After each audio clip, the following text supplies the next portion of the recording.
جب عشق سکھاتا ہے آداب خود آگاہی، کھلتے ہیں غلاموں پر اسرار شہنشاہی۔ جب عشق سکھاتا ہے آداب خود آگاہی، کھلتے ہیں غلاموں پر اسرار شہنشاہی۔ اور عطار ہو، رومی ہو، رازی ہو، غزالی ہو، عطار ہو، رومی ہو، رازی ہو، غزالی ہو، کچھ ہاتھ نہیں آتا بے آہ سحرگاہی، کچھ ہاتھ نہیں آتا بے آہ سحرگاہی۔ اور نہ امید نہ ہو ان سے اے رہبر فرزانہ، نہ امید نہ ہو ان سے اے رہبر فرزانہ، کم کوش تو ہیں لیکن بے ذوق نہیں راہی، کم کوش تو ہیں لیکن بے ذوق نہیں راہی۔ اور اے طائر لاہوتی اس رزق سے موت اچھی، اے طائر لاہوتی اس رزق سے موت اچھی، جس رزق سے آتی ہو پرواز میں کوتاہی، جس رزق سے آتی ہو پرواز میں کوتاہی۔ اور دارا وہ سکندر سے وہ مرد فقیر اولا، دارا وہ سکندر سے وہ مرد فقیر اولا، ہو جس کی فقیری میں بوئے اسد اللہ، ہو جس کی فقیری میں بوئے اسد اللہ۔ اور آئینے جواں مرداں حق گوئی و بے باکی، آئینے جواں مرداں حق گوئی و بے باکی، اللہ کے شیروں کو آتی نہیں روبائی، اللہ کے شیروں کو آتی نہیں روبائی۔ محترم سامعین کرام اور حاضرین مسجد، جیسا کہ آپ لوگوں کو معلوم ہے کہ ابھی موجودہ جو ہمارے ملک کے حالات ہیں وہ مسلمانوں کے کہیں نہ کہیں خلاف دکھ رہے ہیں۔ محترم سامعین کرام، آج چونکہ میری گفتگو کا عنوان ہی حالات حاضرہ ہے، پریزنٹ سچویشن ہے، اس لیے میں چاہتا ہوں کہ ایک بار آپ لوگ درود شریف پڑھیں، اس کے بعد میں اپنی گفتگو کو آگے لے کے چلوں۔ اللہم صلی علی سیدنا مولانا محمد طب القلوب و دوائہا وعافیت الابدان و شفائہا ونور الابصار و ضیائہا وعلی آلہ وبارک وسلم۔ خالق کائنات نے قرآن مجید میں ارشاد فرمایا، یریدون لیطفئوا نور اللہ بافواہہم، یہ دشمنان اسلام، یہ کفار و مشرکین، یہ اسلام و فوبیا پھیلانے والے لوگ یہ چاہتے ہیں کہ نور اللہ بافواہہم، لیطفئوا نور اللہ بافواہہم، کہ اللہ کے نور کو اپنے پھونک سے، اپنے منہوں سے بجھا دیں۔ یہ اسلام دشمن طاقتیں چاہتی ہیں کہ نور الہی کو بجھا دیں، لیکن نور خدا ہے، کفر کی حرکت پہ خندہ زن، پھونکوں سے یہ چراغ بجھایا نہ جائے گا۔ تو یہ چاہتے ہیں کہ نور الہی کو، تعلیمات قرآن کو، تعلیمات اسلام کو اور اسلام کی ٹیچنگ کو ختم کر دیں، فنا کر دیں، مٹا دیں، روشنی کو اسلام کی بجھا دیں، چراغ اسلام کو بجھا دیں، چراغ نبوت کو بجھا دیں۔ یہ سازشیں کرتے ہیں، یہ مکر و فریب اور دجل سے کام لیتے ہیں، یہ مکاری کرتے ہیں، یہ شڑینتر رچتے ہیں، یہ اپنی جگہ مکاری کر رہے ہیں اور ساری کوششیں اور ساری توانائیاں صرف کر رہے ہیں، لیکن خداوند کریم رب ذوالجلال فرماتا ہے واللہ متم نورہ، یہ کچھ بھی کر لیں، جتنی چاہیں کوششیں کر لیں، اللہ اپنے نور کو کامل کر کے رہے گا، اتمام نور الہی ہو کے رہے گا، ولو کرہ الکافرون، اگرچہ کفار و مشرکین کو، دشمنان اسلام کو برا لگے اور انہیں پسند نہ آئے۔ محترم بزرگوں اور دوستو، قرآن کریم کی آیت کریمہ ہمیں بتلا رہی ہے کہ جب سے اسلام کا سورج طلوع ہوا ہے، اسی وقت سے اب تک اسلام کی شمع کو، شمع نبوت کو، آفتاب رسالت کو، نور الہی کو بجھانے کی کوششیں کی گئیں اور پہم کی گئیں، اور آپ بھی کی جا رہی ہیں۔ شکلیں الگ ہو گئیں، حکومتیں بدل گئیں، حالات بدل گئے، زمانے بدل گئے، جغرافیہ بدل گیا، کچھ بھی لینگویج بدل گئے، طریقہ کار بدل گیا ہو، لیکن یہ سازشیں جو حضور علیہ الصلوۃ والسلام کے زمانے سے ہو رہی تھی، آج بھی ہو رہی ہیں اور یہ قیامت تک یہ سازشیں ہوتی رہیں گی، اس لیے کہ دنیا میں دو ہی طاقت ہے، ایک رحمان کی طاقت اور ایک شیطان کی طاقت۔ تو یہ جو شیطانی طاقتیں ہیں، جو طاغوتی طاقتیں ہیں، جو اینٹی اسلامک فورسز ہیں، یہ چاہتی ہیں کہ اسلام کے سورج کو غروب کر دیں، شمع اسلام کو بجھا دیں، چراغ نبوت کو بجھا دیں، لیکن یہ لاکھ کوششیں کریں اور اپنی کوششوں کو جاری رکھے، لیکن خداوند کریم نے فرمایا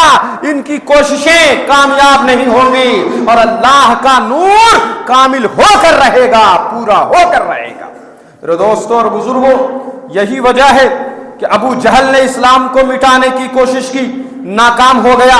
ابو لہب نے اسلام کو مٹانے کی کوشش کی، ناکام ہو گیا۔ فرعون اور نمرود نے بھی اپنے اپنے زمانوں میں اسلام پر کاری ضربیں لگانے کی کوشش کی، لیکن ناکام اور نامراد ہو گئے۔ اسلام کا زمانہ، اسلام کا دور آتا رہا، اسلام بڑھتا رہا، مسلمان بڑھتے رہے اور پیغمبر اسلام کی تعلیمات بڑھتی چلی گئی۔ یزید کے مٹانے سے اسلام مٹا نہیں، فرعون کے مٹانے سے اسلام نہیں مٹا، ابو جہل ابو لہب کے مٹانے سے اسلام نہیں مٹا، اس لیے کہ اسلام مٹنے کے لیے نہیں بلکہ ظلمتوں کو مٹانے کے لیے آیا ہے، کفر و شرک کی تاریکیوں کو مٹانے کے لیے آیا ہے، حق اور انصاف کے پرچم کو لہرانے کے لیے آیا ہے۔ قرآن کریم میں دوسرے مقام پر خالق کائنات رب ذوالجلال نے ارشاد فرمایا ان الدین عند اللہ الاسلام۔ سن لو، تمام ہیومنٹی کو اور تمام مانو برادری کو، تمام مانوتا کو خالق کائنات نے ایڈریس کرتے ہوئے فرمایا ان الدین عند اللہ الاسلام، کہ دین اور مذہب جو اللہ کے نزدیک قابل قبول ہے وہ صرف اور صرف اسلام ہے۔ اب جتنے بھی مذاہب ہیں، جتنے بھی ادیان ہے، یہ اسلامی عقیدے کے مطابق اکارڈنگ ٹو اسلام اللہ کے نزدیک، رب ذوالجلال کے نزدیک کوئی ایکسپٹیبل نہیں ہے، کوئی قابل قبول نہیں ہے۔ دین جو رب ذوالجلال کو پسند ہے وہ دین اسلام ہے، وہ مذہب اسلام ہے، وہ دھرم اسلام دھرم ہے۔ اس لیے اس کو مٹانے والے خود ہی مٹ جائیں گے اور قیامت تک اسلام کی شمع روشن رہے گی انشاءاللہ تعالی۔ محترم حضرات، آج دیکھیں آپ دنیا کے حالات آپ دیکھیں، ہر پوری اسلام دشمن طاقتیں اسلام کو مٹانے کے لیے ایک جگہ جمع ہو چکی ہے، سب مل کر چاہتے ہیں کہ شام سے اسلام کو مٹا دیں، کفر کا عالم کفر چاہتا ہے کہ عراق سے اسلام کو مٹا دیں، اسلاموفوبیا پھیلانے والے لوگ چاہتے ہیں کہ غزہ سے اسلام کو مٹا دیں، کچھ لوگ چاہتے ہیں کہ بیت المقدس کو بت خانہ بنا دیں، کچھ لوگ چاہتے ہیں کہ اسلامی ممالک کو تہس نہس کر دیں، اور کچھ لوگ چاہتے ہیں کہ وطن عزیز سرزمین ہند سے مسلمانوں کا صفایا کر دیا جائے، مسلمانوں کے کلچر کو برباد کر دیا جائے، مسلمانوں کے تہذیب اور ثقافت کو برباد کر دیا جائے، مسلمانوں کی سنسکرتی کو توہ بالا کر دیا جائے، مسلمانوں کی مساجد کو توڑ پھوڑ کر بت خانے تعمیر کر دیے جائے۔ اسی لیے تو آپ دیکھ رہے ہیں کہ پورا عالم کفر اسلام کے خلاف لگا ہوا ہے، پوری دنیا کی طاقتیں، تمام ورلڈ پاور مل کر اسلام کو اور مسلمانوں کو صفحہ دہر سے مٹانے کے لیے کوشش کر رہی ہیں۔ لیکن کیا آپ نے دیکھا عراق سے مسلمان مٹ گئے؟ آپ کیا افغانستان سے مسلمان مٹ گئے؟ کیا سیریا سے مسلمان مٹ گئے؟ کیا شام سے اسلام اور مسلمان مٹ گئے؟ کیا لیبیا سے مسلمان مٹ گئے؟ نہیں، اسلام کہیں بھی نہیں مٹا، حالات بدلتے رہے، چنگیز خان سے لے کر آج کی ظالمانہ اور جابرانہ حکومت و اقتدار تک کل بھی اسلام لہلہا رہا تھا، آج بھی اسلام لہلہا رہا ہے، اس لیے کہ اسلام کی فطرت میں قدرت نے لچک دی ہے، جتنا ہی دباؤ گے اتنا ہی یہ ابھرے گا۔ اسلام بابری مسجد کو گرانے سے مٹنے والا نہیں ہے، سنبل شاہی مسجد پر بت خانے کا دعویٰ کرنے سے اسلام مٹنے والا نہیں ہے، مساجد کو بت خانہ بنانے کی سازش رچنے سے اسلام مٹنے والا نہیں ہے۔ اسلام ہمارے دلوں میں ہے، اسلام ہمارے گھروں میں ہے، اسلام ہماری تہذیب میں ہے، اسلام ہماری زبان میں ہے، اسلام ہمارے کلچر میں ہے، اسلام ہمارے دل و دماغ میں ہے۔ عمارتیں گرائی جا سکتی ہیں مگر جو دل میں اسلام کی عمارت جو ہے مضبوطی کے ساتھ اور استحکام کے ساتھ ہمارے دلوں میں، اور 2 ارب سے زیادہ مسلمانوں کے دلوں میں جو اسلام کی عمارت ہے اس کو نہیں گرایا جا سکتا ہے، اور اسی عمارت کو مضبوط کرنے کی ضرورت ہے۔ حالات بدلتے رہتے ہیں، قرآن مجید میں فرمایا رب ذوالجلال نے وَتِلْكَ الْأَيَّامُ نُدَاوِلُهَا بَيْنَ النَّاسِ کہ یہ ایام، یہ زمانے ہم بدلتے رہتے ہیں۔ 50 سال، 60 سال، 70 سال، 100 سال، 150 سال کے بعد حکومتیں آتی ہیں جاتی ہیں، لیکن مسلمان اپنے اسلام پر، قرآن کی تعلیمات پر مضبوطی سے جب قائم رہتا ہے تو اللہ اسے دنیا میں بھی عزتوں سے نوازتا ہے اور آخرت میں بھی عزتوں سے نوازے گا۔ اس لیے حالات کے ڈر سے جو ہے گھٹنے ٹیکنا یہ خالد بن ولید کے فکری اولادوں کا کام نہیں ہے، سلطان صلاح الدین ایوبی کی وچار دھارا کو فالو کرنے والوں کا کام نہیں ہے، بلکہ ظلم اور جبر کے مقابلے میں انصاف کو قائم کرنے کے لیے ہر قربانی دینے والے کا نام مسلمان ہے، ہر قربانی دینے والے کا نام سلطان صلاح الدین ایوبی، خالد بن ولید اور صحابہ کرام کے پیروکاروں کا کام ہے۔ میرے دوستوں اور بزرگوں، اس لیے آج جو یہ مایوسی کے بادل ہمارے اندر چھا رہے ہیں اور مسلمان جو مایوسی کے شکار ہو رہے ہیں، انہیں تاریخ کے اوراق کو الٹنا چاہیے، اتہاس میں جا کے پڑھے کہ اس سے بھی بدتر حالات مسلمانوں پر آئے، کیا کچھ نہیں ہوا۔ ہزاروں مسلمانوں کا قتل عام کیا گیا، ہزاروں مسجدوں کو شہید کیا گیا، چنگیز خان نے مسلم ممالک کو تہہ بالا کر دیا، عراق کو تباہ و برباد کر دیا، صرف اسپین کو جو ہے مسلمان وہاں سے بھگا دیے گئے، لیکن اسلام کل بھی عراق میں تھا، آج بھی اسپین میں ہے، بلکہ روز افزو بڑھتا ہی چلا جا رہا ہے۔ یہ کارواں رکنے والا نہیں ہے، کیونکہ مصطفیٰ علیہ التحیۃ و ثنا کا جو دین ہے، حضور کا جو دین ہے، یہ غالب ہونے کے لیے آیا ہے، یہ مغلوب ہونے کے لیے نہیں آیا۔ قرآن مجید میں صاف الفاظ میں اللہ سبحانہ و تعالیٰ نے ارشاد فرمایا وَأَنْتُمُ الْأَعْلَوْنَ إِن كُنتُم مُؤْمِنِينَ۔ قرآن کی یہ آیت کریمہ بتا رہی ہے کہ مسلمان کبھی بھی مغلوب نہیں ہو سکتا اگر اس کے اندر ایمان ہے، اگر اس کے اندر ایمان کی حلاوت ہے، اگر اس کے اندر پیغمبر اسلام کی تعلیمات پر جذبہ عمل پیرا ہونے کا جذبہ ہے تو وہ کبھی بھی مغلوب نہیں ہو سکتا۔ مسلمان مغلوب اس لیے ہے کہ مسلمان چوری کر رہا ہے، ڈکیتی کر رہا ہے، زناکاری کر رہا ہے، بے حیائی کر رہا ہے، بے شرمی کر رہا ہے، بھائی کا مال ہتھیا رہا ہے، کسی کی زمین ہڑپ رہا ہے، کسی کی دلالی کھا رہا ہے، بے غیرتی کر رہا ہے، بزنس میں خیانت کر رہا ہے، اور جو شادی بیاہ کے معاملات میں غیر اسلامی چیزوں کو اپنا رہا ہے اور اپنے دین کو بھلا بیٹھا ہے، اپنے مذہب سے اپنی پریکٹیکل لائف کو دور کر رکھا ہے، اس لیے مسلمان ذلیل ہو رہا ہے۔ مسلمان اسلام کی وجہ سے نہیں بلکہ اپنی کرتوتوں کی وجہ سے، اپنے کیریکٹر کی وجہ سے، اپنے کردار کی وجہ سے ذلیل ہو رہا ہے۔ آج بھی اگر مسلمان صاحب ایمان ہو جائے، آج بھی مسلمانوں کے اندر حلال کمانے کا جذبہ پیدا ہو جائے، سچ بولنے کا جذبہ پیدا ہو جائے اور بددیانتی اور خیانت سے دور ہو جائیں، مسلمان جو ہے غیر اسلامی اور غیر شرعی کاموں سے دور ہو جائے تو خدا کی قسم کسی پولیٹیکل پارٹی کی ضرورت نہیں ہے، کسی بھی چیز کی ضرورت نہیں ہے، بلکہ اللہ کی غیبی مدد آئے گی اور جو لوگ ہمارے جو ہے خلاف کام کر رہے ہیں وہی ہمارے فیور میں کام کرتے ہوئے نظر آئیں گے۔ ایک وقت تھا جب چنگیز خان نے پورے عالم اسلام کو تہوبالا کر دیا تھا اور وہ لوگ نکلے تھے، کعبہ کو گرانے جا رہے تھے، کعبہ کو توڑنے جا رہے تھے۔ ان کا پلان تھا کہ کعبۃ المشرفہ کو ہم دنیا سے جو ہے صاف کر دیں گے، نام و نشان مٹا دیں گے، مکہ کا نام و نشان مٹا دیں گے۔ وہ چنگیز خان کی افواج جس کی توتی پوری دنیا میں بول رہی تھی، وہ منگولی اور تاتاری درندے جو مسلمانوں کی لاشوں پر اپنی عمارت تعمیر کر رہے تھے اور مسلمانوں کے سروں سے انہوں نے مینارت تعمیر کی تھی، ان کا ارادہ یہ تھا کہ ہم مسلمانوں کو تباہ کر دیں گے، کعبے کو گرا دیں گے۔ لیکن کیا ہوا؟